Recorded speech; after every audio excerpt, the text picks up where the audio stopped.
Boa tarde a todos e todas. Estamos aqui nessa terça-feira, 19 de outubro de 2021, com mais uma aula da disciplina de Teoria Geral do Direito Civil 2.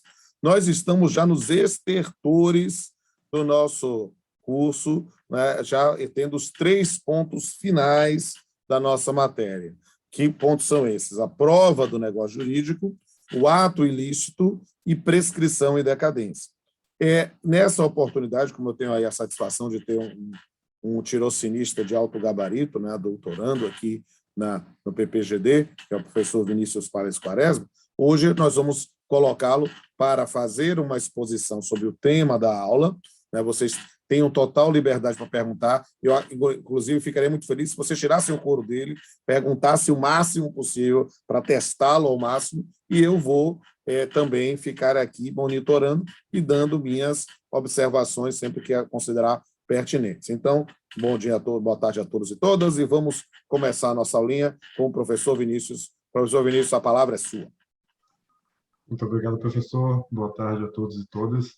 Bem, como o professor Pamplona disse, eu tenho autonomia total aqui na sala, então eu vou pedir para que ele volte e me interfira na aula para passar todo o seu conhecimento para a gente, porque é sempre necessário. Então, para quem vem acompanhando as últimas aulas, nós tivemos o prazer de falar de alguns temas bastante importantes para o direito civil, dentro dessa dinâmica, né, do negócio jurídico. E aí nós falamos dos planos relativos ao direito jurídico, de alguns efeitos, de algumas possibilidades, e agora nós vamos falar da prova. Bem, qual a importância da prova? Você já deve ter visto, né, quem cursa principalmente direito, ou quem está no BI da UFBA, já vem tendo contato com o direito, vocês devem ter visto em algumas matérias a importância da prova, né? Ou então na vida prática, propriamente, né?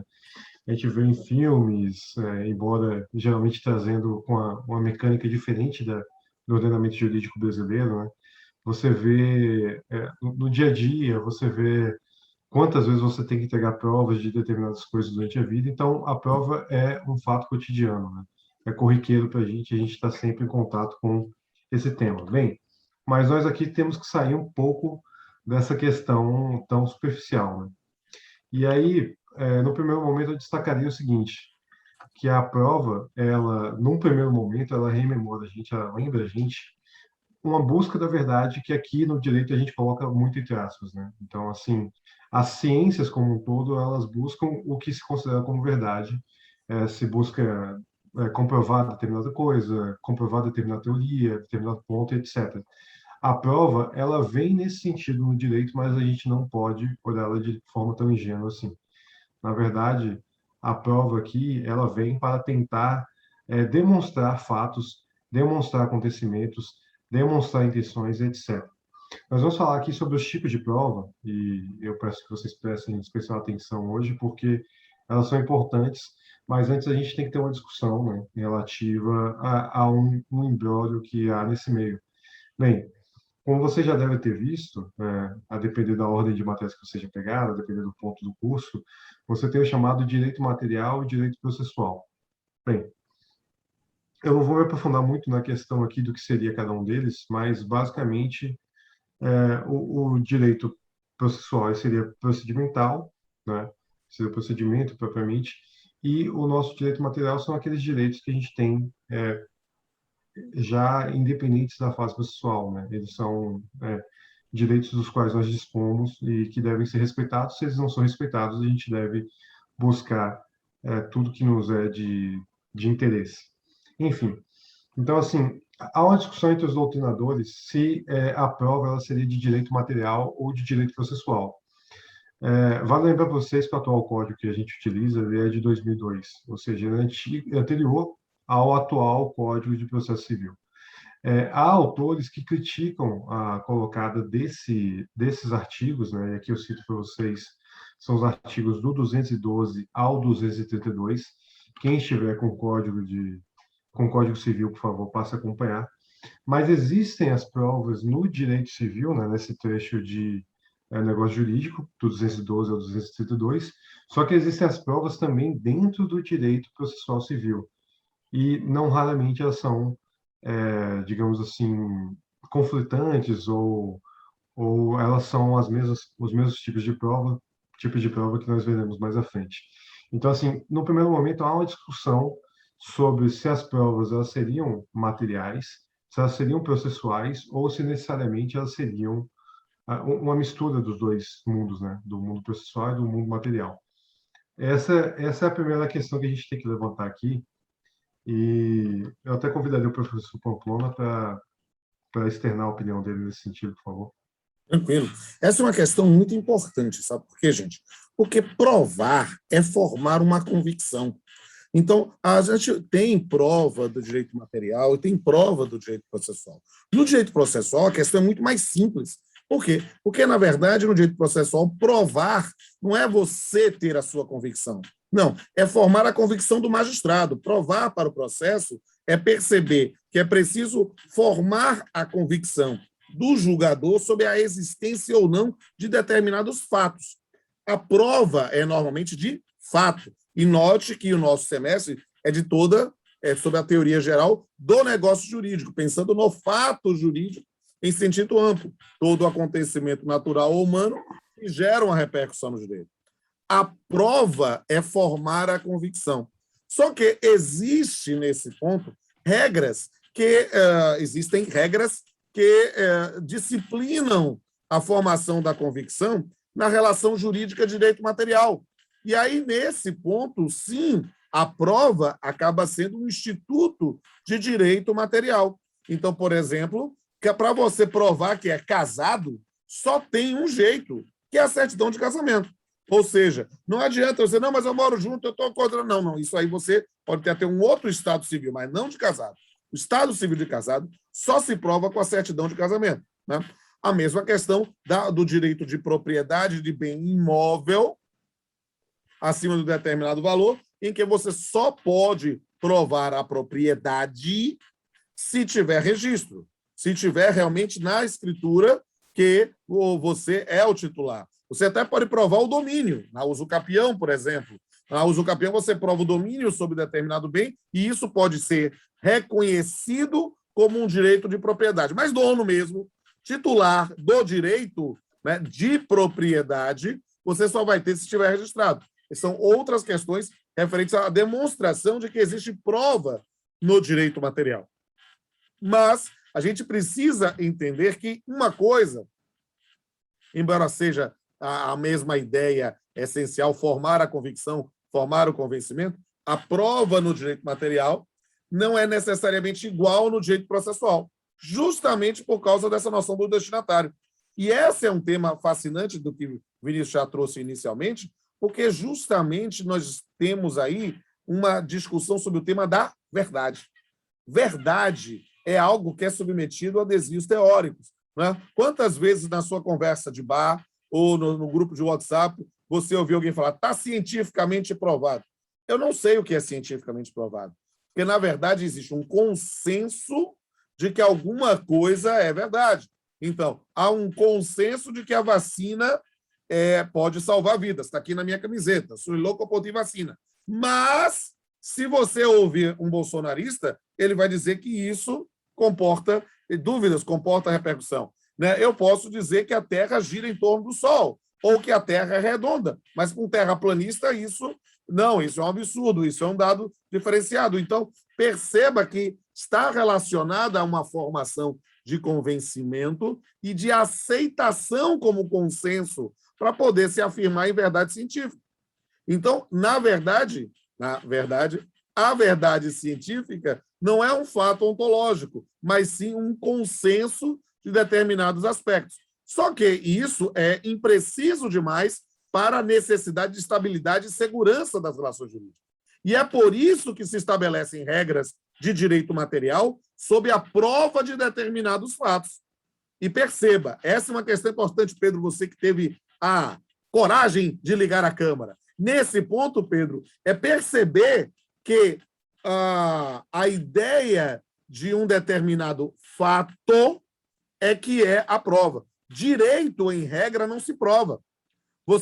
Vocês ouvem lá com os professores de hermenêutica que interpretar é fazer a subsunção do fato à norma. Aí usa esse nome meio feio, que aí quem não é da área de direito começa a dizer, não estou entendendo nada. Não, para, respira. Subsunção do fato à norma é imaginar que a norma, a previsão normativa, ela é abstrata. Pedro Ayala, o tema da aula é a prova do negócio jurídico. Então, nesse sentido, né, eu consigo fazer mais uma coisa ao mesmo tempo, as pessoas se surtam, né? Nesse sentido, o que é que nós temos?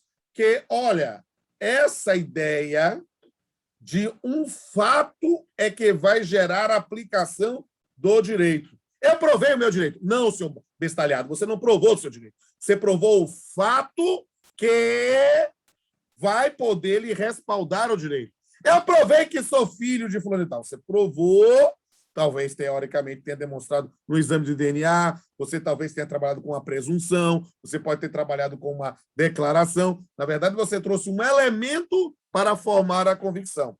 E isso é muito importante justamente para a estabilidade das relações jurídicas. Mas, com frequência, nós vamos ver que determinadas situações não se resolvem na relação de direito material, e aí eu preciso do processo.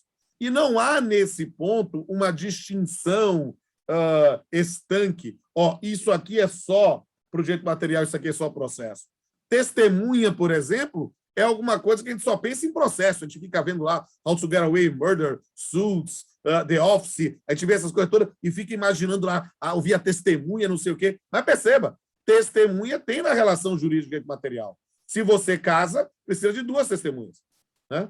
Se você quer um título executivo extrajudicial, também precisa de 2 testemunhas. Você vai ter determinados elementos que a lei vai trazer, e aí presta atenção, Pedro, nesse ponto, a prova para que pensar no elemento de validade do negócio jurídico. Por quê? Porque um casamento... Aí, Vinícius, contratos precisam ter determinadas relações contratuais, outras não. E aí a gente vai imaginar quais as previsões. Um contrato especial de direito de família, que é o casamento, existe 2. Eu casei, celebrei lá com o pastor tal, ou com o padre tal, ou com o juiz tal, mas não houve lá o registro da testemunha. Mesmo celebrado por um juiz, botei Pablo Stoso e meu irmão para celebrar o casamento, mas esqueceram de assinar a testemunha, ficou lá em branco. CREO, velocidade 5. Hipótese de nulidade absoluta. Por quê? Presta atenção, Pedro, que você peguei você para vítima. Por que é nulidade absoluta, Pedro? Porque é questão de forma. Forma é nulidade, não é anulabilidade. Lembra de aulas anteriores? A diferença das unidades? Pronto, já falei demais, devolvo para Vinícius, é porque às vezes eu me empolgo. Então, Vinícius, você que é o professor hoje. Pois é, vocês verem a vantagem de ter o professor Pamplona no canto do corner ali ajudando, que já adiantou bastante coisa aqui. Então, como o professor muito bem trouxe, essa questão da verdade, até dentro da ciência, né, que a gente não raramente fala disso, ela é bastante relativa, né? O professor vai se lembrar que há tempos atrás você tinha 3 alimentos: café, pimenta e ovo. Uma semana diziam que era bom, na outra dizia que era ruim, que fazia mal e etc. Hoje em dia se chegou mais ou menos a um consenso, mas nada disso é eterno, né? Então a gente está sempre em busca dessa verdade dentro do processo, né? Dentro do direito em si, essa verdade então ganha 1000 aspas, né? Mas basicamente é isso. Você quer comprovar um determinado ponto e essas provas são interessantes. Digamos assim que ah, Pedro ou Júlia me emprestaram 5.000 reais.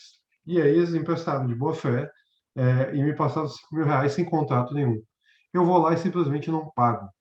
Então, assim, uma testemunha que viu essa negociação como professor, ele pode vir a testemunhar, e esse testemunho do professor é um tipo de prova, que a gente vai ver também.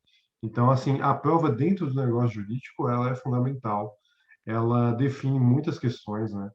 E nos dá segurança jurídica, que é outra coisa interessantíssima para as relações interpessoais e para os negócios como um todo. Então aqui, a gente já falou dessa questão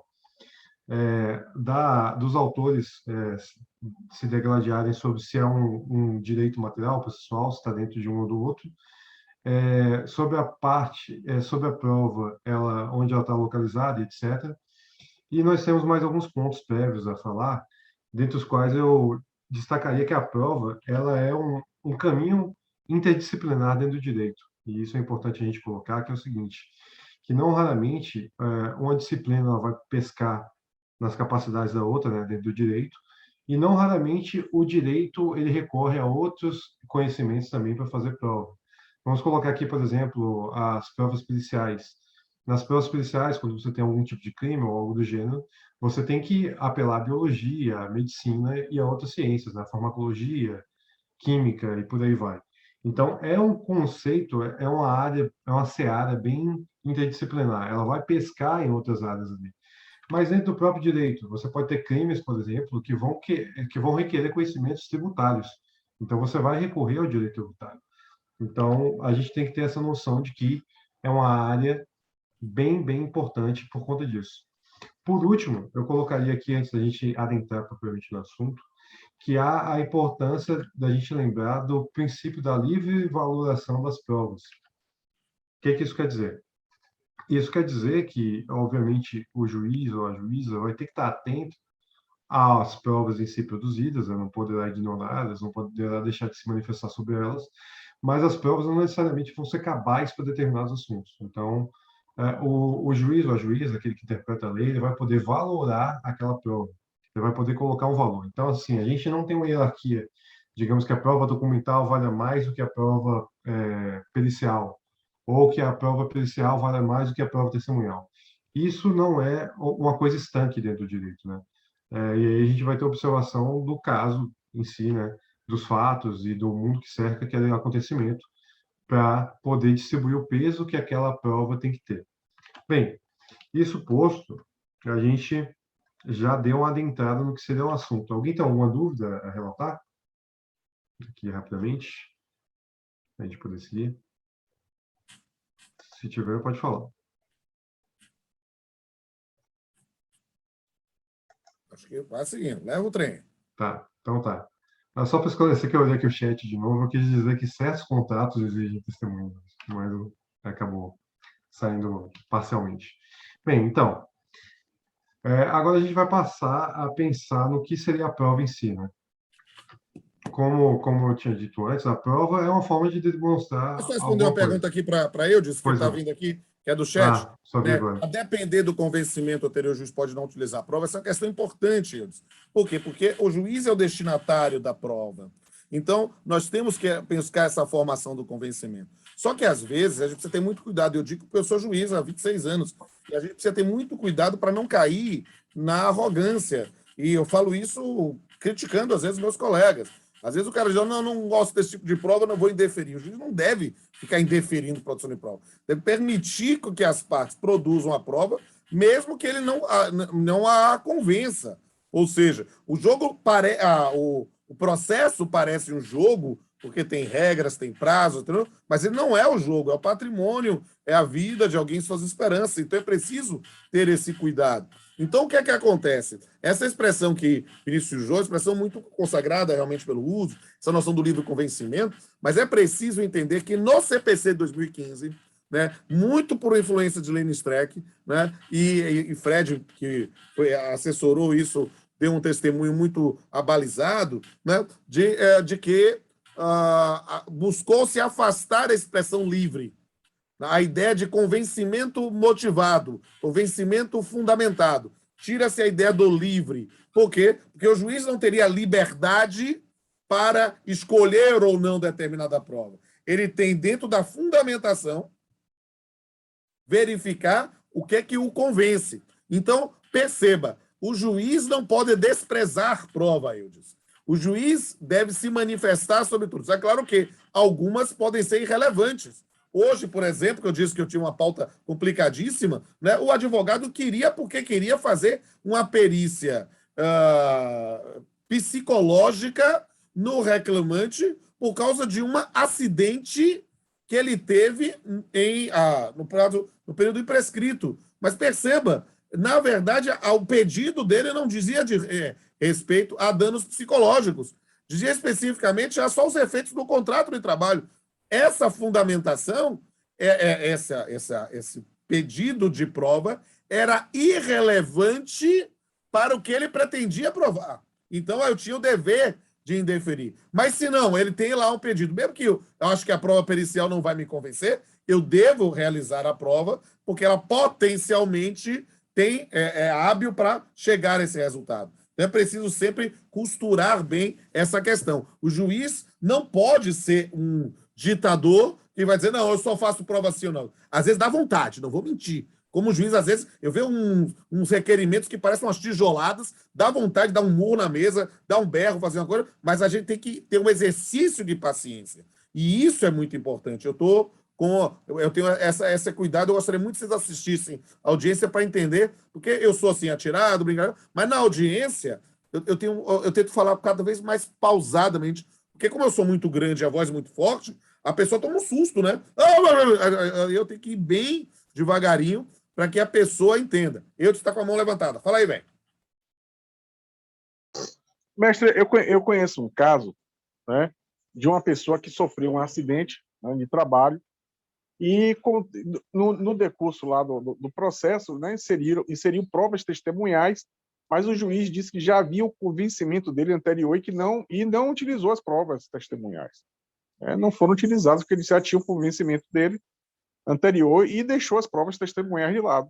É por isso que eu estou falando, terminei fazendo esse comentário aqui. Perceba, a prova testemunhal, o juiz tem que se manifestar sobre ela. Agora, ela pode ser pertinente ou não. Então, por exemplo, alguém vai querer, vou dar um exemplo do meu dia a dia, uma discussão sobre adicional de insalubridade, se o empregado trabalhava com substâncias físicas, químicas, biológicas, fazer. Aí, você tem que fazer isso, aferir tecnicamente, porque precisa dizer quais são as substâncias e qual o grau de insalubridade mínimo, médio e máximo. Não é chegar e levar uma testemunha para dizer, não, ele trabalhava assim, insalubridade média, ou insalubridade máxima. A testemunha, a pessoa, não tem como fazer essa afirmação. Mas ela faz, mas ela não está legitimada para fazer essa habilitação, porque ela não tem conhecimento técnico. Entende? E isso, às vezes, é difícil para o leigo entender. Porque o leigo acha, não, eu estou lá jurando, sabe? Eu juro aqui por nosso Senhor Jesus Cristo e está resolvido. Não é isso. O processo precisa seguir uma determinada lógica. E aí é a lógica da sabedoria popular contemporânea. Ado, cada um no seu quadrado. Então, a gente precisa ver isso. Volta aí, Vinícius. Perfeito, professor. Então, voltando à nossa aula, né? O que eu queria dizer é o seguinte, que a prova, ela basicamente é uma tentativa, né? É uma tentativa de demonstrar algo que se alega, né? Ela vai tentar comprovar um fato ou desprestigiar uma narrativa que tenha sido construída. E a gente vai ter a prova para tentar dar uma fundamentação, né? À demonstração de fatos controversos. Então, se eu estar dizendo, por exemplo, que ele me pagou o que me devia e eu estou dizendo que não, a prova que eu vier apresentar, ela vai ajudar ou pelo menos tentar ajudar a construir o que eu está fundamentando, né? Bem, e aí, dentro dessas provas, a gente vai ter diversos tipos de provas que são comuns para a gente, né? Como testemunhos, documentos, perícia e etc. A gente vai ver cada um desses tipos durante a aula, só que eu pediria para quem puder ir, dar uma olhada no Código Civil. A partir do artigo 212, dele em diante, a gente vai ter a questão das provas em si. Bem, abrindo aí, para quem não puder abrir, eu vou colocar no chat aqui, para facilitar. Pronto, alguém foi mais rápido. Pedro foi mais rápido. Pedro colocou aí para a gente quais seriam os tipos de provas, provavelmente. Vou ler aqui o artigo para vocês. Para facilitar aqui, que eu vou atender o telefone rapidinho aqui. Esses são meios de produção de prova, meios de formação de convencimento que estão no Código Civil. Né? Então, é muito interessante compreender. Por quê? Porque isso não é taxativo. Existem outros meios de prova que podem ser levados a juízo, mas esses são genéricos o suficiente ou abrangentes o suficiente para trazer uma reflexão. Só para dizer aqui não tem ata notarial, aqui não tem expressão judicial, mas tem a maior parte dos meios de provas estão aí. Vou deixar você, Vinícius, aqui, vou rapidinho e volto, viu? Perfeitamente, professor, fica à vontade. Então, como o professor muito bem disse, né, uma questão que eu ia trazer aqui à baila para vocês, esse rol que tem aí, rol é quando a gente coloca uma lista, né? Então, você tem dois tipos de rol mais básicos no direito, né? o taxativo e o não taxativo. Esse rol não taxativo também é conhecido como exemplificativo. Então, aqui, o que eu vou perguntar para vocês aqui é o que a professora, na verdade, já antecipou, né? Se esse rol que a gente tem aí, eu vou ler o artigo antes, se ele é taxativo, ou seja, só são esses exemplos que a gente tem aqui, ou se ele é meramente exemplificativo, se podem esses 5 incisos aí, ou podem mais do que eles, né? Então, vamos lá. Artigo 212. Salvo o negócio a que se impõe forma especial, o fato jurídico pode ser provado mediante. Quando tiver esse salvo aí, eles querem dizer como a não ser. Então, assim, a não ser o negócio jurídico no qual se tem uma forma especial, o fato jurídico pode ser provado mediante. A gente já viu em outras aulas, e vocês vão ver mais profundamente contratos, que existem determinados tipos de negócios que eles exigem determinadas formalidades. Então, assim, por exemplo, eu tenho uma transferência de um imóvel. A transferência de um imóvel, da titularidade do imóvel, veja aqui que eu não estou falando da posse, eu estou falando da titularidade, ela se dá através de uma formalidade que é a, a transferência da escritura dentro de um cartório. Bem, é sobre isso que ele está falando. Mas vamos lá aos 5 tipos de provas que eles colocam aqui para o negócio jurídico, tá bom? Então, a confissão, o documento, a testemunha, a presunção e a perícia. Eu me arriscaria a dizer que desses aí vocês só não estão tão próximos assim da presunção. A gente vai ver todos eles e se o professor estiver presente no momento, a gente pode até dar uma aprofundada maior no ponto da presunção, que acho que desse seria o mais complicado. Certo, então esses são os 5 tipos. Como o professor já tinha adiantado, não é um rol taxativo, ou seja, não são só essas 5 possibilidades que a gente tem. Nós temos mais possibilidades do que essas 5. Mas como o professor muito bem adiantou, essas 5 possibilidades, confissão, documento, testemunha, presunção e perícia, elas abarcam boa parte dos tipos de provas que nós vamos encontrar dentro do direito civil, especialmente dentro dos negócios jurídicos, tá bom? Então, já colocado isso, nós vamos adiantar aqui a aula. Bem, e por que a gente tem essa discussão?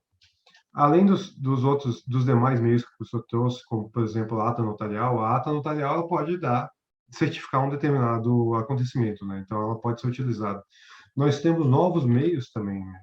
Meios eletrônicos. Então, assim, as novas tecnologias, elas trouxeram novos tipos de formas de comprovar. Então, por isso, também, esse rol não é taxativo, ele não é exaustivo, ele não termina por aí. Além disso, nós temos as chamadas provas atípicas. O que seriam as provas atípicas? Vocês não precisam se aprofundar nisso, né? Eu pediria para vocês irem com cuidado, porque é muita informação ao mesmo tempo, mas só para exemplificar aqui para vocês. Vou perguntar aqui para vocês. Uma prova emprestada de outro processo, ela pode ser considerada como prova? Bem, existe uma situação na qual acontece o seguinte: eu estou tentando determinar. Pois não, professor. Estou de Alguma coisa a volta, é dizer? só fazer que eu estou de Tá, volta. pronto. Eu quis tentar Eu estava discretamente, falando não aqui sobre, consigo ser discreto. tava falando aqui sobre a prova atípica também, que Aham. deve ser ressaltado, né, que existe esse tipo de prova. Então, uma prova que é retirada de outro processo, ela pode ser utilizada? Pode e deve, se ela conseguir provar alguma coisa. Declaração de terceiro, uma perícia extrajudicial, ou então uma notícia da mídia. Tudo isso pode ser utilizado como uma outra prova que não está nesse rol taxativo. Que não é taxativo, Eu desculpa. posso lembrar que, na verdade, tem aspectos processuais que aí ainda é meio cedo para eles, mas a gente pode antecipar e dizer, por exemplo, o CPC 2015 trouxe uma disciplina legal específica da prova emprestada, que era uma construção doutrinária, passou a ser jeito positivo em 2015, que é justamente pegar a prova de outro processo, mas a prova de outro processo, ela, na verdade, ela é um documento retirado de outro processo Uhum. para ajudar na formação do convencimento. Então, não há algo assim garantido, Novidade, não né? é prova tarifada. Prova tarifada, como certidão de casamento, como certidão de propriedade, é algo que você só tem na relação de direito material. No processo, tem muito mais amplo. Diga aí, querido. Pronto. que era um conhecimento era só a título de conhecimento, né? Não era propriamente fixar um pensamento nisso por agora, porque ainda é muito cedo para essas questões, né? É. Mas, enfim, aí nós temos esse rol, né? E desse rol, o primeiro elemento que nós temos aí é a chamada confissão. Eu vou começar perguntando para vocês o seguinte: uma confissão, ela é uma prova absoluta? Digamos assim, eu chego lá e falo, olha, fui eu que bati no carro do professor. Isso deve ser levado de maneira absoluta? Se eu assumir, não tem mais o que discutir? O que vocês acham? Dê a opinião de vocês aí. Sai do armário, povo, pode falar. Quer abrir Acho o que não. microfone? Acho que não, né? Você pode estar sendo, por exemplo, ameaçado, como já aconteceu em alguns casos, né? Justamente, justamente. Ou então tentando proteger o interesse de outra pessoa, né? Sendo subornado para assumir determinada postura e etc. Luciano mandou aqui, ó, creio que não. Está correto. Então, a prova, a prova de confissão, ela tem esse detalhe, né? Dentre outros detalhes, que a gente deve prestar atenção. Mas a prova da confissão não é absoluta como praticamente nenhuma prova seria, né? Elas podem ser contestadas, né? Elas podem ser encaradas. Bem, a confissão em si é o ato de assumir uma prática ou uma omissão, né? Ou uma responsabilidade de um determinado ato. Sim, pois não. De um determinado ato. Então, assim, eu vou lá e confesso, olha, fui eu que bati no carro do professor. Ou então falo, olha, vem Pedro e me cobra uma dívida. Essa dívida não tem local nenhum. Não tem registro nenhum, não tem nada que demonstre essa prova. Pedro só está afirmando, olha, Vinícius me deve 10 mil reais. Eu, enquanto pessoa, posso chegar lá e falar, não, eu assumo, eu devo realmente 10 mil reais a Pedro. Então, isso seria uma forma de confissão. A confissão é importante, apesar de não ser absoluta, mas ela é bastante importante dentro do cenário das provas dos negócios jurídicos. Então, unilateralmente, eu posso chegar lá e confessar alguma coisa. Olha, fui eu que bati no carro de alguém, isso aí trouxe um prejuízo material, que teria que ressarcir. Fui eu que tomei o dinheiro emprestado, eu realmente estou devendo, eu realmente tinha a obrigação de fazer determinada coisa e não fiz. Então, a confissão ela é um meio de prova. É um meio de prova admitido dentro do direito civil. Ela serve para provar um determinado jurídico. Desculpa, serve para provar um determinado negócio jurídico. Então, através da confissão, eu posso assumir que eu tive determinada postura, que eu devo para alguém, que eu tenho a obrigação de fazer alguma coisa, certo? Então, certo. Quem faz a confissão é chamado também de confitente, certo? Mas essa confissão, ela deverá ser expressa ou tácita? Quando eu falo tácita aqui, é que se pressupõe de alguma coisa. Bem, para o direito, o mais importante é a confissão expressa, tá bom? É bom que se não se deixe nenhuma dúvida, é bom que essa confissão não venha de nenhum tipo de raciocínio indireto. Olha, pelo que ele disse, deu a entender que ele está confessando. Não. O importante da confissão é ela ser expressa, certo? Eu tenho que demonstrar que eu fiz ou deixei de fazer determinada coisa. Então, olha, eu devo 10 mil reais a fulano de tal. Pronto, eu estou confessando aqui. Eu deixei alguma dúvida com essa afirmação? Não, eu fui claro e direto. Eu, fulano de tal, estou devendo 10 mil reais para a pessoa. Eu tinha a obrigação de construir aquele prédio. Eu tinha a obrigação de pintar um quadro. Então, a confissão ela deve ser sem nenhum tipo de contestação. Ela deve ser direta, ela deve ser literal. Né? Você não pode presumir, você não deve presumir a confissão de nada. Então, é bom você não pegar de um contexto propriamente. É bom você ter ela feita de maneira cabal, certo? A confissão, ela é também tida como irrevogável por muitos autores. O que acontece?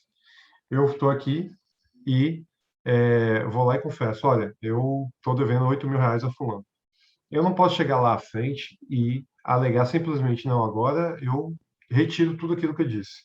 O que pode ocorrer é o seguinte, é que minha confissão, como o Pedro muito bem adiantou, ela pode ser tida de uma relação, de uma situação na qual eu tinha algum tipo de coação, por exemplo. Eu fui coagido a fazer determinada coisa. Olha, eu confessei que fiz tal coisa para que minha família fosse liberta, ou para que ninguém me atormentasse mais.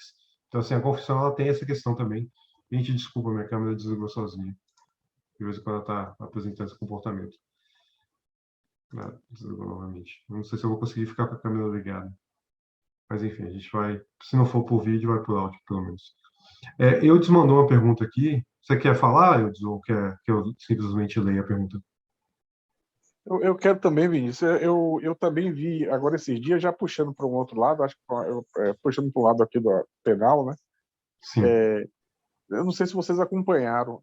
Tá tendo um processo contra um político aí, um caso de uma criança, do assassinato de uma criança, onde se tinha uma testemunha, essa testemunha, né, fez a prova, disse tudo o que tinha acontecido, né, o que levava a incriminar o cara, e de repente essa testemunha depois ela voltou já com uma outra versão, né, e inocentando o sujeito.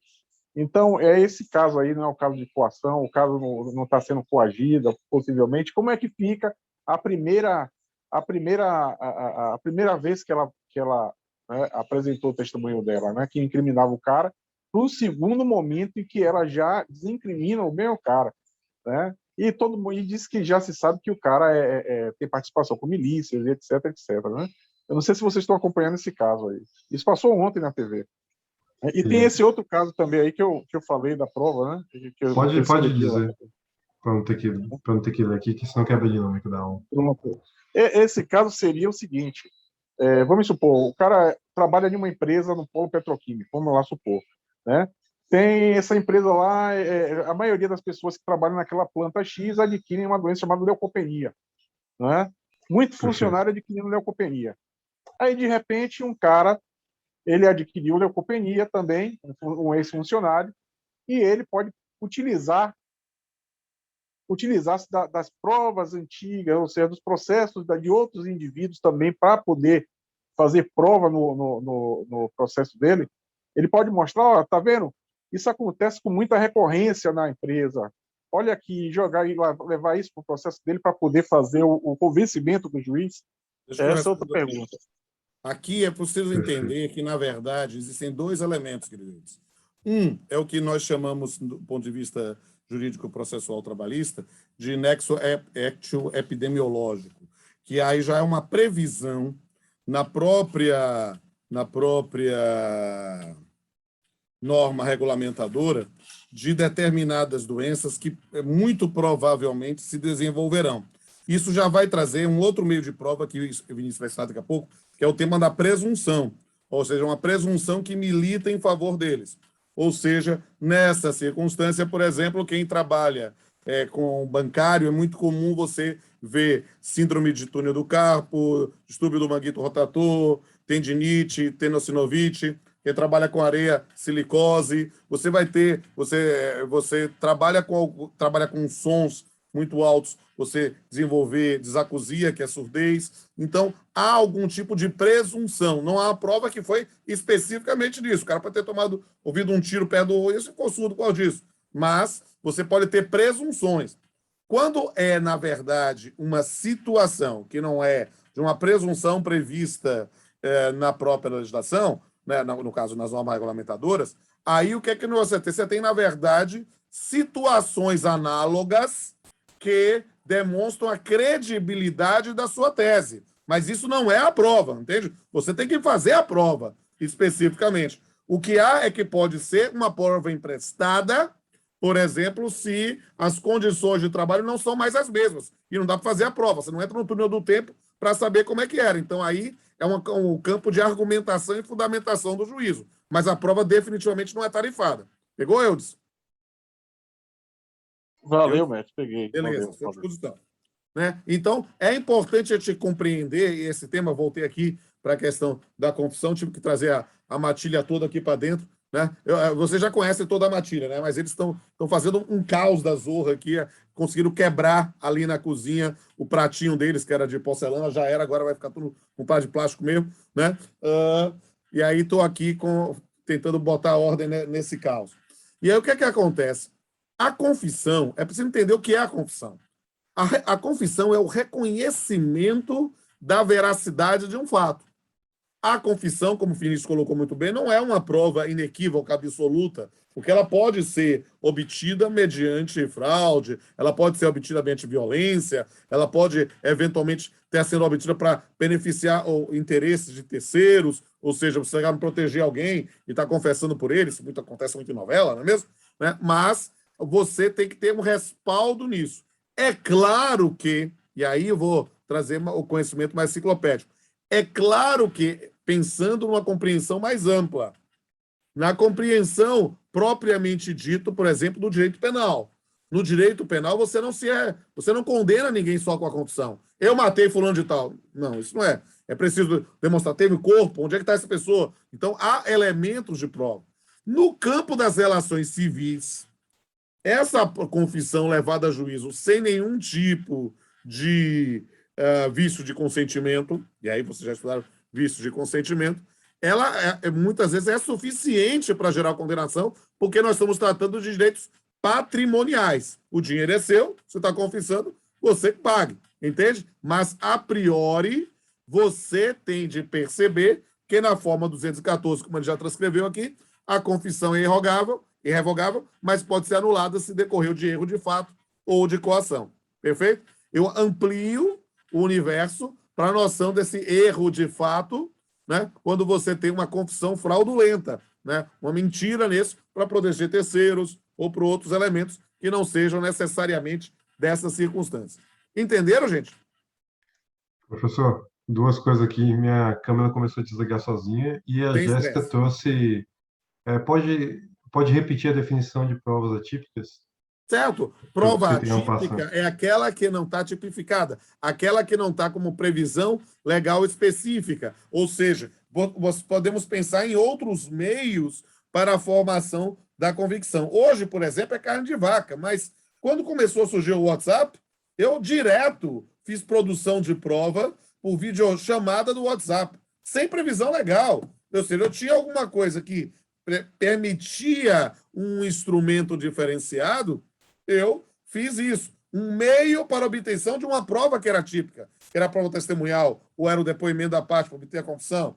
Mas, às vezes, você tem outros meios de prova que não estão no Código Civil. O exemplo mais fácil é a ata notarial, que é uma previsão do Marco Civil da Internet, que já está no CPC de 2015, que é uma forma para você perpetuar um registro de alguma coisa que acontece na web, que acontece na internet. Beleza aí? Jéssica, fez a pergunta? À disposição. Pergunte sempre. Estou aqui. Tio Pamplona é o Google à disposição de vocês. E aí, Eu te nesse perguntou ponto, ali. siga aí. Siga na confissão para a gente ir para a seguinte. Não, é que eu te perguntou aqui se conversas do WhatsApp pode ser utilizadas como prova. Pode Esse é sim. um tema que está, né, em discussão no STJ. A tendência no STJ é uma tendência restritiva, justamente por causa da figura da ata notarial. Né? Mas, na verdade, falando como magistrado, os prints que vocês juntam é um elemento a mais para a formação de convencimento.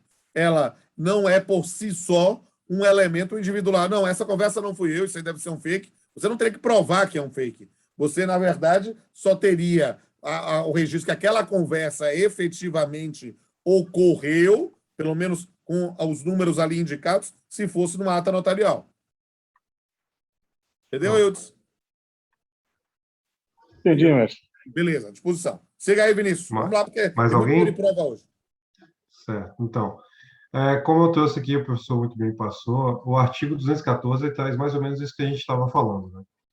A confissão é irrevogável, mas pode ser anulada se decorrer de erro ou de fato ou de coação. Então, assim, a pessoa, quando ela está incorrendo em erro ou quando ela está sendo vítima de coação aqui entenda como chantagem, alguma coisa que faça ela tomar determinada atitude contra a vontade dela, essa confissão, apesar dela não ser revogável, ela pode ser perfeitamente anulada, tá bom?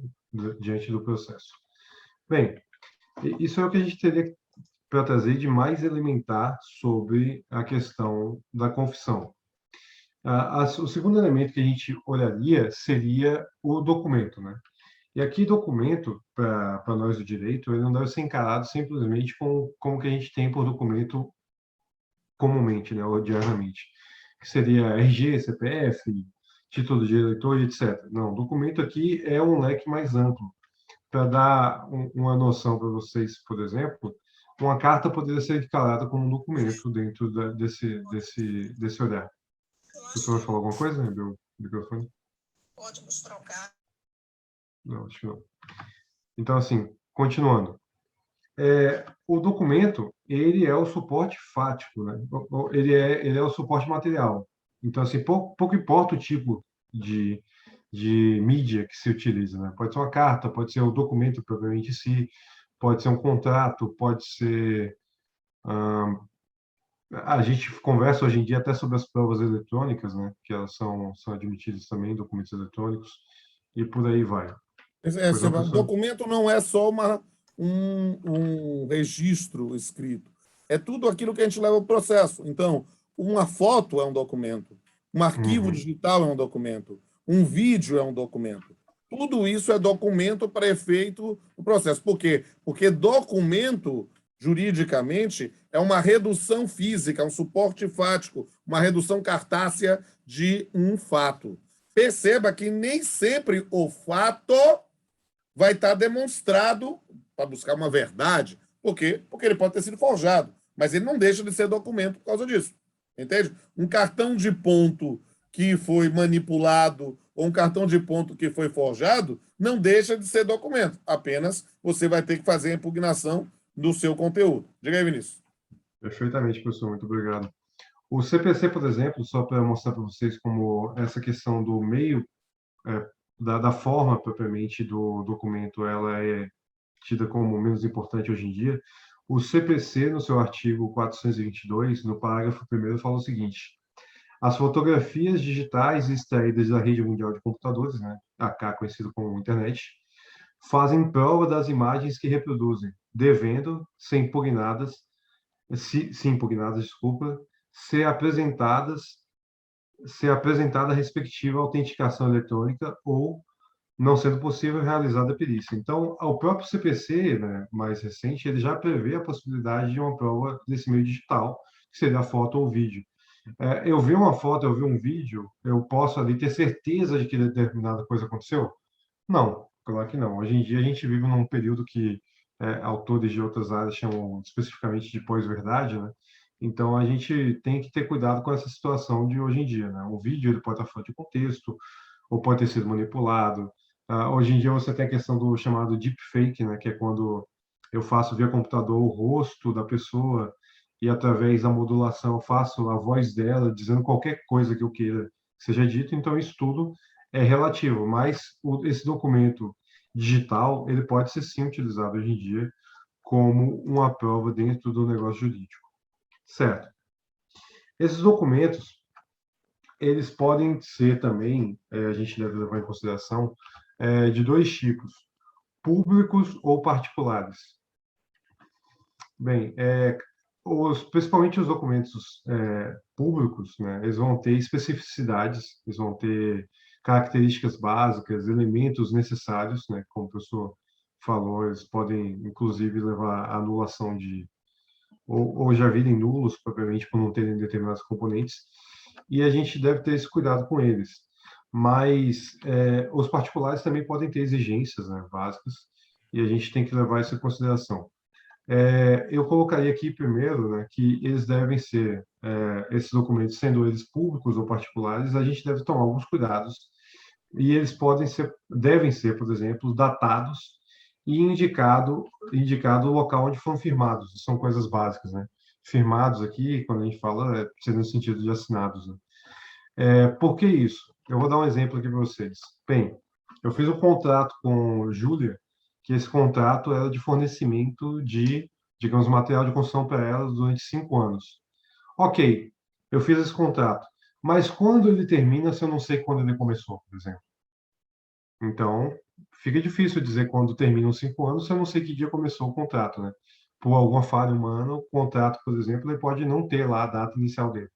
Bem, E é por isso, esse só para contrato... avisar, que do Sim, ponto de pois não, vista formal, antedatar ou pós-datar documentos é estelionato, lá do artigo 171 é do uma fraude. Código Penal. Embora a gente, com frequência, coloque datas entre aspas, fake, né? Eu assino o documento como se eu tivesse assinado semana passada, ou assino o documento como se ainda fosse assinar semana que vem, e isso, do ponto de vista do rigor formal, é algo que a gente pode destacar.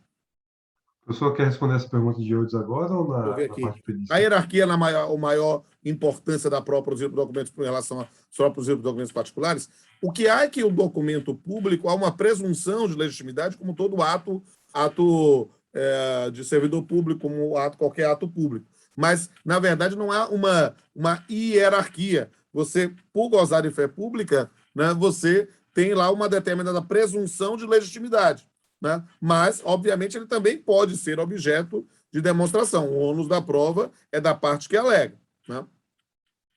E isso também vem, Eudes, do fato de que, em tese, né? Eu estou incomodado com minha câmera não está ligada, mas realmente não está dando jeito.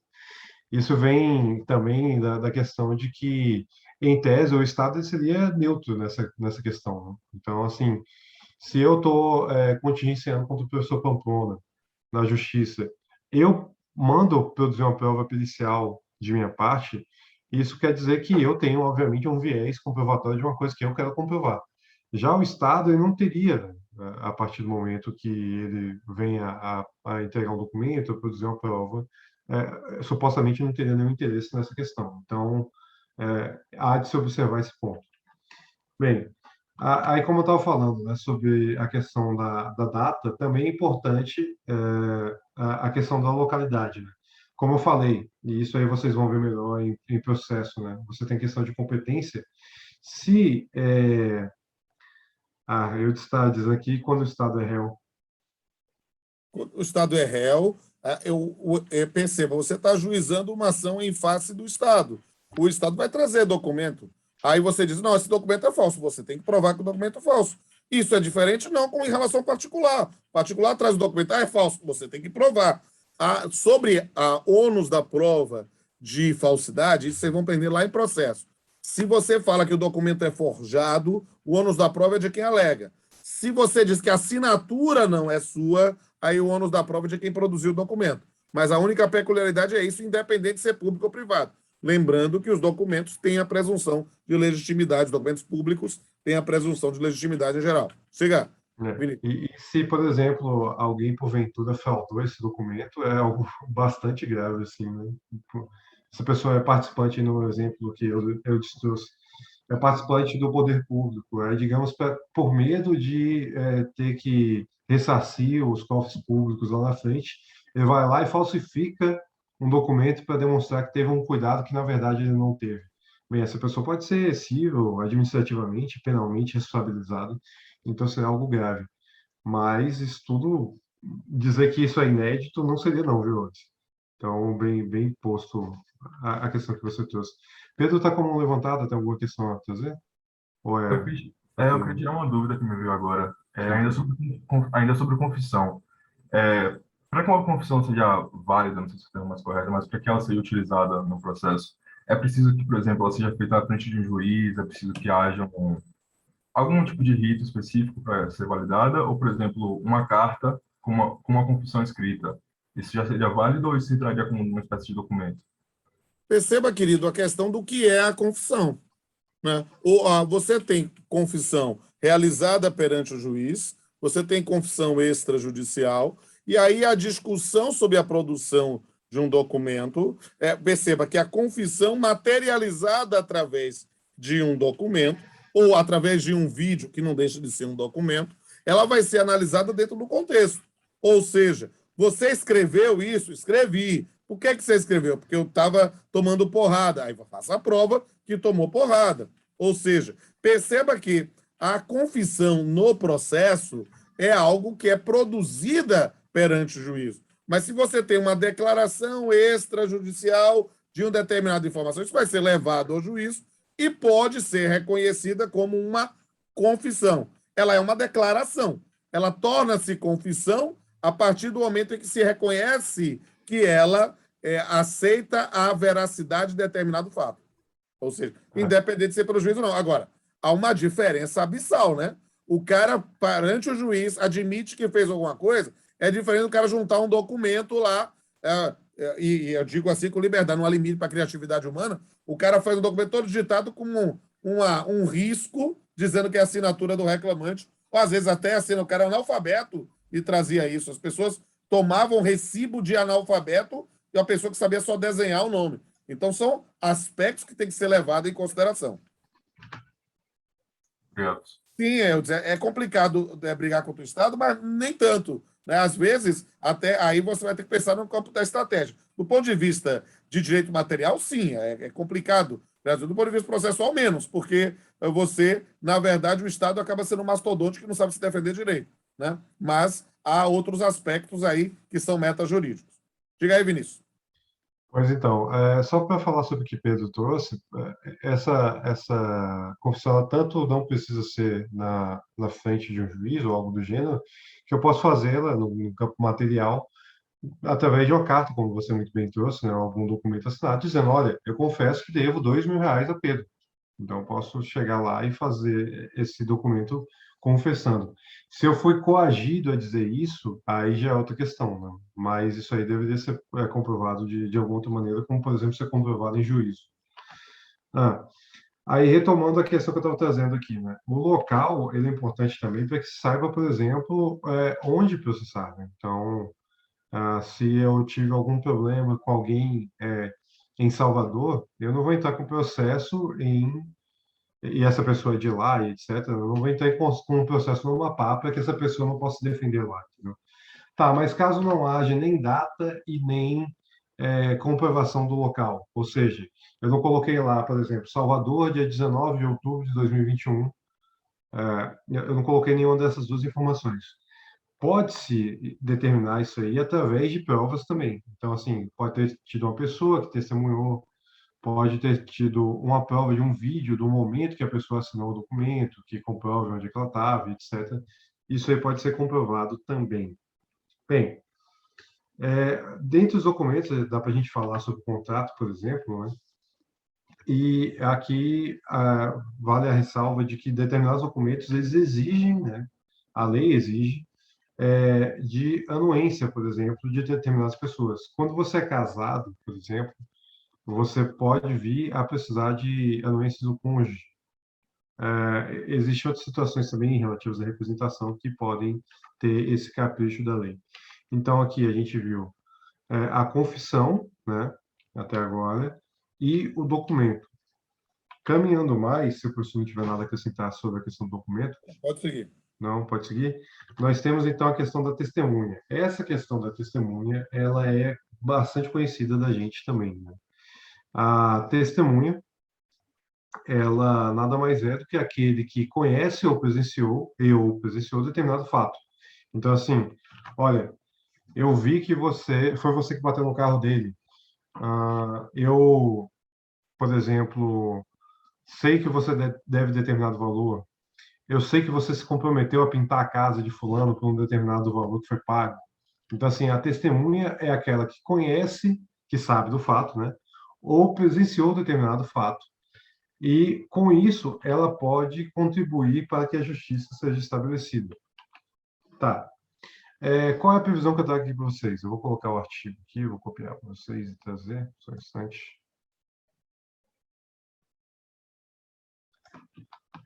O artigo 228 do Código Civil ele vai falar melhor sobre a questão da testemunha, tá? Então, aí você tem no artigo 228 quem não pode ser admitido como testemunha, né, no primeiro momento. Aí estão os menores de 16 anos, né? O interessado no litígio, o amigo íntimo ou inimigo capital das partes. Aí vem no inciso 5, cônjuges, ascendentes, descendentes e colaterais até terceiro grau de alguma das partes por consanguinidade ou afinidade. Bem, vamos por partes aqui. Os menores de 16, né, por motivo mais óbvio, né, eles não gozam da capacidade necessária para praticar determinado ato. Então, assim, talvez pela idade, né, pela formação ainda da pessoa como enquanto indivíduo, ela não tem condições de testemunhar realmente. Bem, como isso seria subjetivo de pessoa para pessoa, né? Você tem gente que é mais que já têm a capacidade mais formada em determinada idade, outros menos, se cria, obviamente, um número através do qual se expressa o que a sociedade entende como capaz ou incapaz, relativamente capaz, etc. Então, para o artigo 228, para a inteligência do artigo 228, ele coloca que não seria, primeiramente, possível ter como testemunha os menores de 16 anos. Bem, isso quer dizer que eles não vão ser ouvidos em hipótese nenhuma? Não, não. É porque, na realidade, você tem a qualidade de testemunha, você pode ter a qualidade de parte ouvida, etc., né? Mas aqui, para efeitos do negócio jurídico, ele traz primeiramente os menores de 16 anos. O pessoal vai comentar alguma coisa? Não, não, estou aqui Certo. falando uma coisa. No inciso 4º, fala do interessado no litígio. Bem, o interessado no litígio, vamos dizer assim, que eu quero dizer que determinada obra de arte é do professor Pamplona, porque eu já tenho um contrato com ele de compra. Então, assim, eu que já estou interessado ali no resultado daquela disputa, eu não posso servir como testemunha, certo? Então, por isso que logo a primeira pessoa que é impedida aí que ele coloca nesse inciso 4 seria o interessado no litígio. Obviamente, se eu vou tirar proveito de alguma forma, eu não posso ser uma das testemunhas naquele caso, tá certo? Então, assim, eu não posso servir como testemunha nesse caso de já ser um dos interessados no litígio. Bem, o amigo íntimo ou inimigo íntimo ou capital, né, de uma das partes, ele também não pode ser considerado como testemunha. Por quê? Porque, obviamente, eu vou tender a desequilibrar essa relação em prol do meu amigo. E se eu for inimigo capital das partes, ou seja, um inimigo declarado, um inimigo visceral, eu vou tentar prejudicar essa parte. Então, você não pode ter nenhum extremo, nem o outro, né? Você não pode ter essa relação com a parte. Então, aqui já foi descartado o interessado no litígio, o amigo ou inimigo e os menores de 16 anos. Por fim, aqui seria colocado... Pois não, professor? Aqui é uma coisa interessante, porque é um dos pontos que tem maior crítica dos processualistas, porque uma coisa é a disciplina da prova no direito material, outra é remeter ao processo. E isso, na verdade, é matéria processual e tem que ser vista no processo. Então, nesse ponto, há questões aqui que têm que ser melhor disciplinadas, e devem e são melhor disciplinadas no CPC. Perceba que testemunha é relevante para direito material? Sim, não há a menor dúvida, como prova para a questão da validade do negócio jurídico ou como prova da existência do negócio jurídico. Mas não é, por si só, algo que deva se imiscuir na seara processual. Perfeitamente. E aí, no inciso 5º, vocês podem observar no chat, então, quem estiver consultando o código propriamente, fala que os cônjuges, e leiam cônjuges, tem gente que fala cônjuges, os ascendentes, os descendentes e os colaterais até terceiro grau. E aqui eu faço uma ressalva para vocês. Vocês vão aprender a contar melhor esse grau de parentesco, ou em direito de família, ou então em sucessões, que é onde isso realmente entra, né? Não é aquela contagem popular que se faz propriamente de fulano é meu parente de terceiro grau. Se você for olhar dessa forma, ele provavelmente nem é seu parente, propriamente, por direito, né? Nada vai ser considerado nesse sentido. Então, há essa ressalva que a gente deve levar em consideração. Mas, Eudes, a prova do direito material você vai virar processual? Não necessariamente. Você é casado, Eudes, e você tem a prova do seu casamento. E você usa para ir para uma repartição, algo. Não necessariamente foi no processo, você não se divorciou ou algo do gênero. Né? Apenas se você for ajuizar em uma ação sobre direitos reais, sobre a sua propriedade, precisa saber o seu estado civil, porque temos a questão da ameação. Pode repercutir, mas não necessariamente repercute. Então, é algo que vai depender das circunstâncias de fato. Como tem também as diversas certidões que a gente pode tirar, né, professor? Exatamente. Certidão de quitação eleitoral, reservistas e etc. Isso. Então, elas também servem nesse sentido e não necessariamente elas vão ter essa relação. Embora não seja raro uma prova material ela acabar aparecendo como prova processual, né? Isso é bastante comum, inclusive. Bem, aí continuando. Como eu falei, os cônjuges, ascendentes, descendentes e colaterais até terceiro grau. Como eu falei, mais à frente vocês vão estudar isso com uma propriedade. e aqueles por consanguinidade ou afinidade. Na realidade, esses consanguíneos a gente já tem digamos assim, um conhecimento maior, mas por afinidade eu poderia colocar, por exemplo, aqueles que repercutem do casamento, etc., que foram parentes que, digamos, você buscou ter, né? Bem, aí aqui vem o parágrafo primeiro, e aqui vem a ressalva que eu já tinha feito antes, que é o seguinte: para a prova de fatos que só elas conheçam, pode o juiz admitir o depoimento das pessoas a que se refere esse artigo. Então, todos esses que foram citados anteriormente, né, nos incisos 1º, 4º e 5º, eles podem ser, sim, admitidos como... pode ser, sim, tirado o depoimento deles, né? Eles podem estar ali como depoentes. Por quê? Porque em determinadas situações você vai ter que são situações, por exemplo, íntimas, que são de sua casa, né? Então, essas pessoas, não raramente, elas são as únicas a, a presenciar determinados atos. Digamos assim, por exemplo, se eu falar em abandono parental, digamos, bem, quem vai estar na casa que vai saber quem foi, se houve ou não abandono parental, né? Porque é uma coisa íntima do lar da pessoa. Então, nesse caso, eu não teria como não ouvir essas partes, né? Porque senão esse assunto não poderia ser tratado em juízo. Então, o artigo 1º abre uma exceção importantíssima para que seja dado o testemunho das pessoas que estão nesses 3 primeiros artigos aqui que foram colocados, né? Na verdade, o 1º, o 4º e o 5º. E no parágrafo 2º, ele traz o seguinte: a pessoa com deficiência poderá testemunhar em igualdade de condições com as demais, sendo-lhes assegurados todos os recursos de tecnologia assistiva. Então, assim, essas pessoas também podem servir de testemunha, porque, como foi dito no parágrafo anterior, por vezes só elas testemunham determinados fatos, né, da intimidade, ou elas são as próprias, por vezes elas são as próprias afetadas, né? E aí essas pessoas poderão falar também, produzindo prova, né, de cunho testemunhal. A pessoa tem alguma coisa a colocar? Não, aí é preciso entender justamente essas reflexões sobre a prova testemunhal, porque Calamandrei dizia que a testemunha é a prostituta das provas que você consegue de qualquer forma, de qualquer lado, qualquer dado.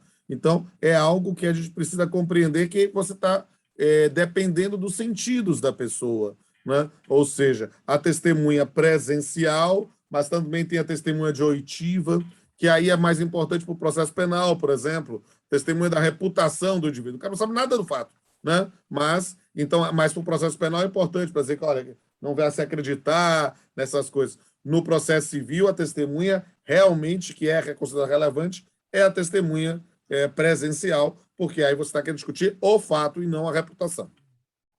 Pronto. Bem, então nas duas últimas aqui, nós vamos falar agora sobre a Presunções. prova pericial e Pericial. presunção. Pode ser pericial. A prova pericial é muito importante, gente, porque a prova pericial é uma prova técnica, né? É uma prova que serve tanto para o processo como para a relação de direito material, né? E às vezes a gente realmente precisa de uma prova pericial para fazer determinada afirmação. Para ir na minha área trabalhista, por exemplo, né? Para você pagar adicional de salubridade para um empregado, você tem que fazer uma prova que não é num processo. Você faz com um perito reconhecido de saúde ou segurança do trabalho para verificar as condições e realizar isso. Às vezes você pode ter, dentro no campo do direito material, para uma investigação de paternidade, você fazer o exame de DNA, e isso pode ser reconhecido espontaneamente pela parte. Agora, o que é muito importante? A prova pericial é um conhecimento técnico que vai ser subministrado ao magistrado através de um expert. E a prova pericial também comporta presunções. Por quê? Porque o que é preciso dizer? Talvez os dispositivos mais importantes da aula são os artigos 231 e 232 do Código Civil. Por quê? Porque é justamente não a prova pericial em si, mas uma eventual recusa da prova pericial. E essa é uma questão muito importante para nós do direito material, que é perceber que se alguém tem o direito a não se submeter à perícia, o que é que vocês acham? Sim ou não? O juiz determinou a prova pericial, a pessoa pode se recusar? Sim ou não? Eu acredito que não, né? Ah, Houve uma determinação judicial. Até o juiz diz para você fazer a prova pericial e você se recusa. Pode ou não pode? Só eu se arrisca, ninguém se arrisca. O pessoal está assistindo aula mesmo ou está simplesmente conectado e a gente está falando para vocês virem depois, hein? Você sabe que eu me sinto assim, abandonado. Pode. Eu sou carente. Se vocês não participarem da aula, eu choro. Não, Aliás, professor, está aqui. Talvez poder possa, né, mestre? Mas depois ele vai assumir as consequências também, né? Agora você deu uma resposta jurídica. Perfeitamente. Porque você, no campo da liberdade, você tem o direito de se recusar. Só que você assume as consequências da recusa. Por quê? Porque, meu amigo, aquele que eu falo sobre tentação à arbitrariedade do magistrado, tinha uma colega nossa que o cara se recusou a fazer exame de DNA, ela mandou fazer condução coercitiva do cara. Tirar o sangue do cara na marra. Isso é maluquice. Isso é violência. O cara não quer fazer o exame, ele tem o direito de fazer. Só que aí presume, confesso, em relação ao elemento da prova. Ou seja, ele que vai ter que provar que não era pai, já que ele se recusou a fazer. Ele pode se recusar porque ele tem medo de seringa, sei lá. Ele é bolsonarista, acha que na ciência não funciona, sei lá, ele pode. Perceba, meu povo, você tem o direito de ser imbecil, você tem o direito de ser, mas assuma as consequências disso. Entende? Até porque, professor, é uma das questões mais basilares do direito, né? Que ninguém é obrigado a produzir prova contra si mesmo. Exatamente. A lei Então, não impõe que você faça. É a mesma coisa da vacinação. É só para fazer vacinação, você é obrigado a se vacinar? Não. Você não quer se vacinar, você quer ser imbecil? Faça. Não se vacine. Agora, assuma as consequências. Né? Seu empregador não é obrigado a manter você trabalhando. Por quê? Porque você está oferecendo perigo aos outros. talvez você não veja o jogo. Se vacinar? Claro que tem. Quer ficar em casa, isolado, tranquilo? Fique. Entende? Agora, quer interagir com outras pessoas, assuma as consequências do meio social. E isso é algo que é importante. Né? Que a pessoa não entende. Eu estou sendo obrigado. Não. Você não está sendo obrigado. Você está assumindo as consequências do exercício da sua liberdade. O exame do bafômetro é a mesma coisa. Ninguém, não, você tem que se submeter ao bafômetro. Não. Não quero. Não vou. Não aceito. Acho nojento. Assuma as consequências. Assuma de presumir que você talvez seja alcoolizado. Assuma. Você some o bafômetro se quiser. O policial não pode chegar na base da porrada e botar para soprar. Agora, você não sopra, você pode ser detido. Você não está sendo detido porque você se recusou. Aí é a simplicidade, a simploriedade, não. Você está sendo recusado por quê? Porque você potencialmente está oferecendo perigo. Porque está presumido, você está trêbado, tá? Trocando as pernas e está dizendo que eu não vou beber. Eu não bebi, não. Foi um álcool gel aqui. Entende? Então, é claro, porque aí você não está abrindo o aspecto criminal, mas vai ter restrição.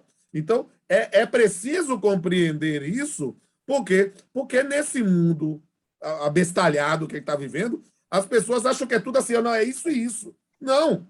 Você tem direito à liberdade, né? Mas, nesse ponto, você vai ter que verificar que você não pode oferecer perigo à comunidade. Fala aí, Vinícius.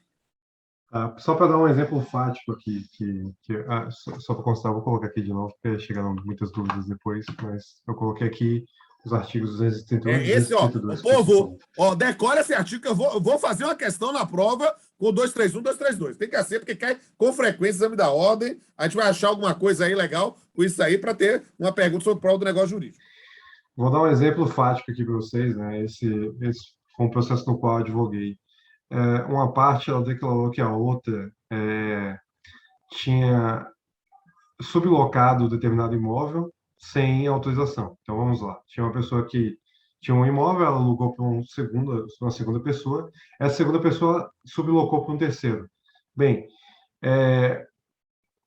o processo foi transcorrendo, né, ainda dentro do prazo de contestação, né, que é a defesa da parte, e eu consegui, juntamente com a parte, localizar uma planta na qual ela assina dizendo que poderiam ser feitas as modificações necessárias para se sublocar aquele imóvel. Bem, se ela está assinando as modificações, dizendo que as modificações podem ser feitas para sublocar, então, se isso é provado que foi essa parte que assinou autorizando, se subtende, né, pela presunção que a gente vai ver mais a pouco também, que ela autorizou a sublocação. O que acontece? Eu tenho um documento, né, esse documento está em nossa posse, dizendo que essa pessoa, ela não só leu que seria modificado a loja para adaptar ao novo negócio, como ela assinou autorizando a modificação, certo?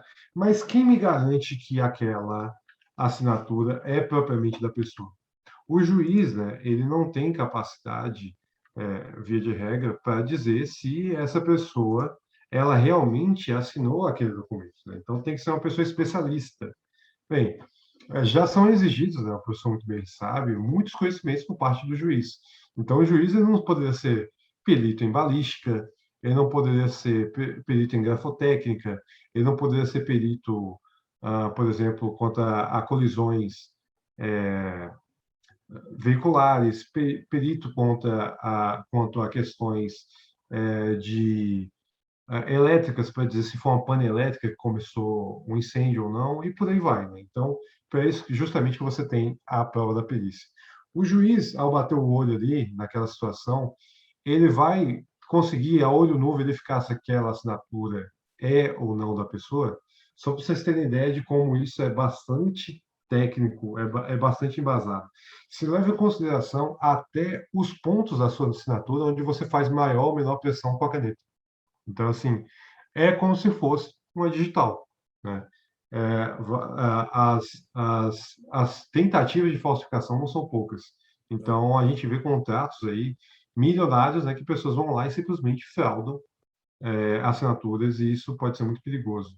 Então, por isso que se chama diversos peritos em diversas áreas para se dizer se a verdade dos fatos, né, propriamente. Amicus Então, curiae, Eliana, na verdade, é amigo da lide. Aí não é propriamente o caso da perícia. O perito acaba sendo um servidor ad hoc, ou seja, para o processo, para subministrar um conhecimento. O amicus curiae, na verdade, é alguém que quer influir no resultado da lide em função de um interesse jurídico que é tutelado, ou seja, a associação profissional quer entrar com amicus curiae em uma discussão sobre as prerrogativas da função, quando a discussão é só entre os sujeitos, entende? É algo bem, você vê com muita frequência no Supremo Tribunal Federal, notadamente em ação direta de inconstitucionalidade. Beleza? Você vai perguntar alguma coisa? Eudes, tem uma pergunta? Sim, mestre. Veja bem, o juiz, quando ele manda realizar a perícia, aí vem um perito, né?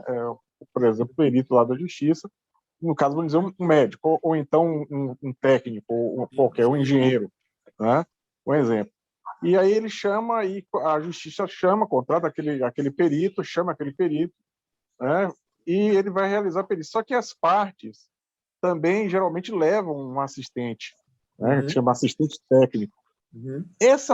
Aquele documento que é gerado pelos assistentes técnicos são provas também dentro do processo, ou somente aquilo que o perito contratado pela justiça redigiu lá, que vai servir de prova? São elementos, Eudes, para a formação do convencimento. Assim como o advogado deduz a postulação de forma técnica, trazendo a argumentação, o assistente técnico traduz na visão do que ele aferiu qual é a situação técnica ali levada. Então, na verdade, eu decido com base no laudo pericial e leio dos assistentes técnicos. Por quê? Porque é o princípio ontológico, não dá para ser e não ser ao mesmo tempo. Então, eu vou ter uma análise específica do caso concreto. Porque a perícia não pode ter o acompanhamento do advogado? Não é que a perícia não pode ter o acompanhamento do advogado. O exame médico é algo que está limitado por um aspecto ético a determinadas circunstâncias. Não é algo público, entende? Agora, o advogado acompanha a realização do ato processual da perícia. Agora, o exame médico vai ter que entrar, tire a roupa, alguma coisa assim. Não, aí é um dado. E perceba, a atividade médica, né, não é para ser dado pitaco por peru de fora. E o advogado é peru de fora. Como o juiz é peru de fora. Por quê? Porque ali nós estamos fazendo uma análise técnica das condições do paciente. O que é que o advogado vai fazer ali? Nada. Agora, o cara acha que o perito é alguém que está acumulado, tem algum interesse, tem algum elemento de fato, ele chama o advogado para acompanhar. Agora, mas não nesse ponto, porque o advogado, não, eu vou fazer o acompanhamento médico, não, ele não tem tecnicamente nada para fazer ali. Agora, se há algum tipo de suspeita, de algum dado, aí você pede autorização para o juiz. Que a priori não tem nada a fazer. Entendeu, Júlia? Iliana entendeu também? Exatamente, Eudes. Quem vai é assistente técnico, porque aí é um expert na atividade médica, sim, claro. Atividade médica. Professor, eu entendi, mas tipo, assim, minha dúvida é porque, tipo, no benefício previdenciário, muitas vezes, eu não tenho certeza do que eu vou dizer agora, se você souber e me responder, ótimo. Que, tipo, o INSS paga, né, a benefícios negados para o perito, que são os médicos, né? E aí, tipo assim, quando você vai fazer acompanhamento de uma marisqueira, um pescador, etc., geralmente são pessoas muito leigas. E aí eles não conseguem fazer as perguntas necessárias para estar no relatório médico que vai conseguir, tipo, com que ele tenha a quantidade de provas possíveis que mostrem a capacidade dele, entendeu? Aí por isso eu perguntei, porque, tipo, o senhor falou que o advogado não pode participar só acompanhando, mas não dando pitaco, não é isso? Claro. Mas eu acho que as perícias do INSS, o advogado não pode nem nesse momento, entendeu? Mas o advogado não pode, em perícia nenhuma. Eu disse que é somente uma situação excepcional, não pode mesmo. Porque, perceba, a atividade médica é um dado. Agora, a perícia do INSS, ele vai fazer os quesitos, perceba, são duas coisas distintas, né? Você está falando de uma perícia judicial de uma ação em face do INSS, o advogado vai apresentar os quesitos da perícia, e o perito tem que responder. Agora, a perícia administrativa no INSS, aí é um processo administrativo. Entendeu, princesa? Entendi. Beleza. E, tipo, e essa informação, professor, que, tipo, a cada perícia negada, o perito, ele recebe uma bonificação do INSS. Isso não seria, tipo, sei lá, para mim é extremamente Aí estranho. não entre, que aí já entrou na fake news. Deixa para lá. Pesquise sobre isso. Entre na fake news. Não há remuneração por perícia negada, querido. Isso já entrou na distorção. Pesquisa aí, minha princesa. Pode ver o relatório, a forma de remuneração. Não existe isso, não, meu mozinho. Aí já entrou na seara da fake. Diga a dúvida mais. Só trazer a questão aqui também das perícias contratadas, né, professor, da parte.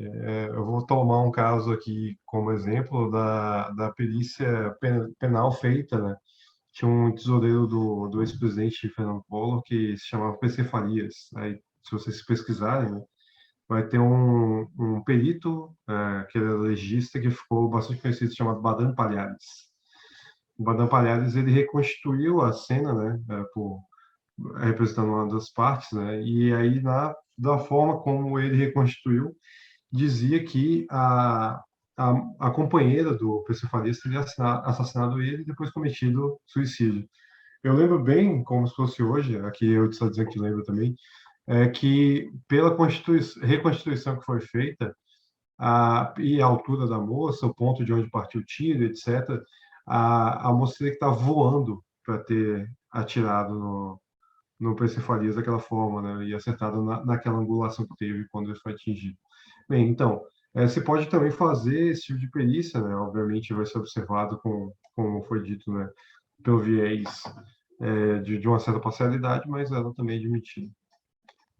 Pronto, sobre provas mais alguma coisa, pessoal, além quer dizer, sobre perícias, Isso, então. só para arrematar as presunções. Aí eu preciso que vocês anotem duas coisas importantes, expressão que tem que estar no seu repertório. presunção existe de duas formas. A presunção juris tantum e a presunção juri et de jure. Qual é a diferença? É a presunção relativa e a presunção absoluta. A presunção que admite prova em sentido contrário e a presunção que não admite. E qual é? Então, coisa que não admite prova em sentido contrário? Claro, casamento. Certidão de casamento. Não, eu tenho uma certidão de casamento, mas eu não estou casado. Não, peraí. Tenho uma certidão de casamento, mas não estou casado? Não. Está casado. A menos que a certidão seja falsa. Aí não é o respeitando já é outra coisa. A presunção, ela é absoluta. Ou seja, você está casado. Não, mas eu não convivo matrimonialmente com ele há 10 anos. Não interessa. Você pode já ter um casamento falido, mas o Estado Civil é casado. Entende? Ou seja, não há controvérsias. Né? Como é que eu digo assim? Então é preciso entender o que é uma presunção absoluta e uma presunção relativa. Essa é uma questão importante. Por quê? Porque a maior parte das presunções são relativas. Admitem prova em sentido contrário. Você negou-se a fazer uma prova pericial, você presume-se que é pai, né? Mas você pode fazer prova em sentido contrário, que o pai é outro, ou que é incompatível, sangue, qualquer coisa assim. Aí você vai ter que trabalhar essa questão. E as presunções são muito importantes na nossa prática, justamente pelos efeitos jurídicos dela. E elas servem realmente ao processo como um todo. Vinícius, você. Só para explicar que a presunção, ela nada mais é do que deduzir determinados fatos, né, das circunstâncias e do que se tem ali posto, né? Então, como o professor muito bem trouxe, né, a prova pericial ou a ausência da prática de prova pericial, ela pode trazer deduções importantes, né? Por exemplo, vou dar um exemplo aqui para vocês. Vamos dizer que houve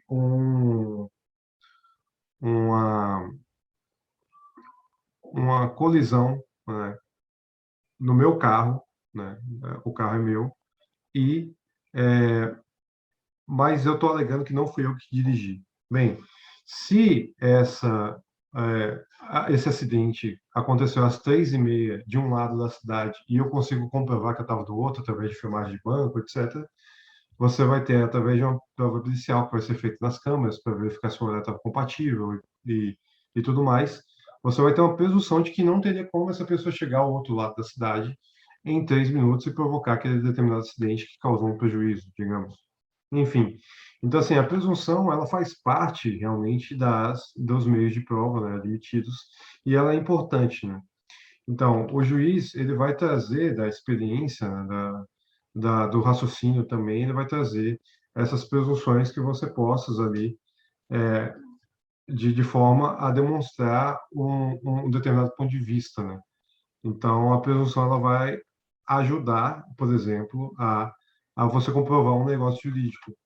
Digamos assim, que eu tenho uma casa para pintar e você é um profissional da pintura, né? Você pinta domicílios. Se você foi pintar minha casa, muito provavelmente, né, se deduz que era de uma forma onerosa. Pode não haver um contrato ali dizendo, né, em termos digitados, né, escrito propriamente, mas você presume que uma pessoa que é profissional da área, ela vai fazer aquele serviço muito provavelmente de maneira paga.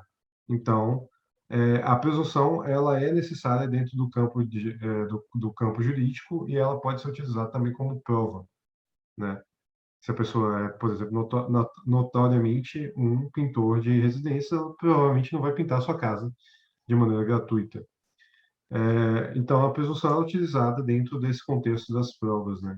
Encerrando, assim, os 5 pontos que a gente tinha que colocar.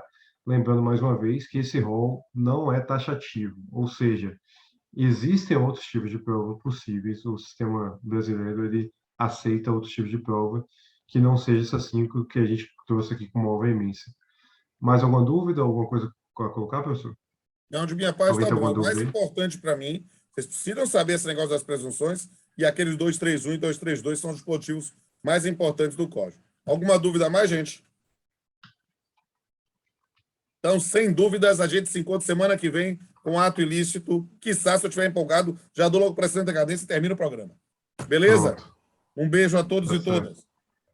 Beleza. Um abraço. Até mais. Até uma próxima. Então, antes de terminar tudo, ó, dê uma olhada no meu perfil no Instagram. Vou sortear sexta-feira um livro que serve para Civil 2, para obrigações. Beleza? Quem quiser participar, será um prazer. Professor, uma dúvida, não sei se você falou isso logo no início da aula, eu entrei uns 5 minutos atrasada. O resumo do congresso que a gente Eu participou, falei, é para enviar para o meu e-mail. certo? Tá bom, obrigada, tchau, tchau. Beleza? Beijo. Tchau, gente. Boa tarde. Tchau, professor. Tchau, tchau, minha princesa. Já estou mandando aqui para vocês olharem.